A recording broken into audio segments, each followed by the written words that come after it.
बंधुगण आज मंथली राशिफल भिडियो को आपण मानक आउ थे स्वागत। नमस्कार, जय श्री कृष्ण, राधे राधे। आपण देखुं Satyam Sanatan. Welcome to our channel. आज भिडियो रे बिछा राशि राशिफल उपर आलोचना करवा। बिछा राशि जातकों पूरा सेप्टेम्बर मास किपरि कटिबो आसंतु जानिबा।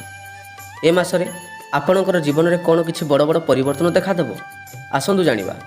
ए भिडियोटी संपूर्ण ग्रहस्थिति और ग्रह गोचर तथा चंद्रराशि उपर आधारित।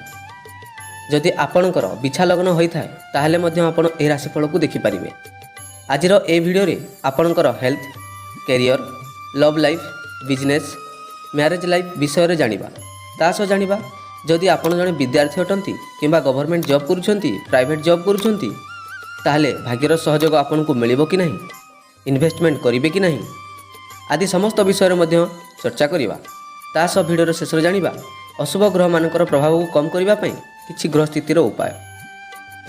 बिछा राशि जातक सर्वप्रथमे जानी रखंतु आपणकर राशि रे मासर आरंभरू किछि एपरि स्थिति रे रहिबे नवग्रह, जेमिति कि आपणकर राशि स्वामी मंगल जे कि अष्टम घरे अछंती, सप्तम रे गुरु थिबा बेले चतुर्थ रे शनि विराजित, एकादश रे शुक्र और केतु, दशम घरे सूर्य और बुध थिबा बेले पंचम घरे राहु विराजित। किंतु 16 सेप्टेम्बर रे सूर्य कन्या राशि को गोचर करिवे, 18 सेप्टेम्बर रे शुक्र तुला राशि को गोचर करिवे एवं 23 सेप्टेम्बर रे बुध मध्य कन्या राशि को गोचर करिवे। ताले सर्वप्रथमे आसनु जानिबा बिछा राशि जातकଙ୍କର स्वास्थ्य किपरि रहबो पूरा मास। प्रथम घर होला स्वास्थ्यर घर। प्रथम घर ही जातकर स्वास्थ्य विषय रे प्रेडिक्शन करा जाई थाए। आपणकर प्रथमेश बा राशि स्वामी हेले मंगल, जे कि अष्टम घरे अछंती, अशुभ स्थिति रे अछंती। ध्यान देबे ए मासरे आपणकर स्वास्थ्य खराब होई पारे। खाद्य पेय उपर गुरुत्व दियंतु। योग, व्यायाम, एक्सरसाइज करंतु, आपणक स्वास्थ्य रे सुधार आसीबो। मंगल अशुभ स्थिति रे थिबा कारणरू आपणकु बीपी, डायबिटीज परि बड़ बड़ समस्या भी देखा देई पारे। डॉक्टर को परामर्श करंतु, देखिबे आपणक पई भल रहिबो। एवं गुरुंकर सप्तम दृष्टि मध्य आपणक प्रथम घर को पड़ुछि। ध्यान देबे बेसी बड़ बड़ समस्या आपन को देबे नहीं। जेते बड़ बड़ दुर्घटना, बड़ बड़ समस्या आसिले मध्य गुरु आपन को सुरक्षा देबे, किंतु निजर खाइबा पीवा उपरे गुरुत्व देबे, नहले आपणकर स्वास्थ्य खराब होई पारे। एबे आसनु जानिबा बिछा राशि जातकଙ୍କର विद्यार्थी मानकर किपरि कटिबो पूरा मास। पंचम घर होला विद्यार घर। पंचम घर ही जातकर विद्या, ज्ञान, शिक्षा विषय में प्रेडिक्शन करा जाय थाए। आपणकर पंचमेश हेले गुरु, जे कि सप्तम घरे अछंती। शुभ स्थिति रे थिबा कारणरू आपणकु इंटेलेक्चुअल डेवलपमेंट कराइबे। आपणकर बौद्धिक क्षमता वृद्धि हेबो। आपण विद्या को नहीं सजग रहिबे। किंतु ध्यान देबे आपणकर पंचम घरे राहु मध्य अछंती, जहा कारणरू आपणक मन बेले बेले भ्रमित हेबो। पाठ पढ़ारे न लगी अन्य स्थान रे आपणकर मन को डाइवर्ट हेबो। राहु थिबा कारणरू आपणक मन पाठरे न लगाई अन्य स्थान रे डाइवर्ट कराई थांती। पाठ पढ़ारे मन न लागिबा, खेलकूद रे मन लागिबा किंबा सांगसाथी सहित बुलाबुली करिबा पई इच्छा लागिबा, एपरि किछि समस्या आपनकु राहु देई पारंती। पाठ पढ़िबा पूर्वरु भगवान को स्तुति प्रथमे गान करंतु, तापरे मन लगाई पाठ पढ़ंतु। देखिबे आपणक पई भल रहिबो पूरा मास। ताहले एबे आसनु जानिबा बिछा राशि जातकଙ୍କର लव रिलेशन किपरि रहिबो। पंचम घर केवल विद्यार नुहे, प्रेम संपर्कर घर मध्य। आपणकर पंचमेश हेले गुरु, जे कि सप्तम घरे अछंती, शुभ स्थिति रे अछंती। आपणकर भल पाइबा तो निहाती बढ़िबो। उभय उभयଙ୍କ मध्यरे भल पाइबा रहिबो। किंतु राहु मध्य आपणकर पंचम घरे अछंती। ध्यान देबे राहु कारणरू आपण उभयଙ୍କ मध्यरे इल्यूजन देखा देई पारे। उभय उभयଙ୍କୁ छोट छोट कथारे संदेह भी करि पारंती। तासह शुक्र और केतुंकर सप्तम दृष्टि मध्य आपणकर पंचम घर को पड़ुछि, जहा कारणरू आपणकर भल पाइबा दृष्टि शुभ नुहे। बेले बेले उभय उभयଙ୍କୁ मध्य गालीगुलज करि पारंती। उभय उभयଙ୍କ विरुद्ध रे भी एणे तेणे कहि पारंती, जहा कारणरू उभयଙ୍କ भल पाइबारे फाट देखा देई पारे। एथिप्रति गुरुत्व देबे, नहले ए मासटी भल पाइबा दृष्टि शुभ नुहे। ताहले एबे आसु जानिबा बिछा राशि जातकଙ୍କର वैवाहिक तथा पारिवारिक जीवन किपरि कटिबो। सप्तम घर है विवाहर घर।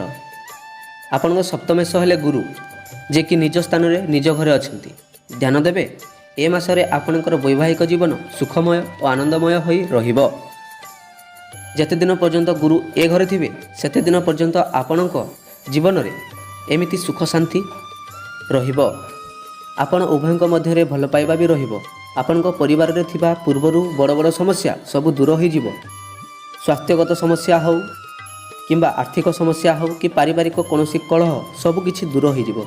मोटामोटी भाव में कहबाकू गले वैवाहिक तथा पारिवारिक दृष्टि आपणकर पूरा मास भल भाव में कटिबो।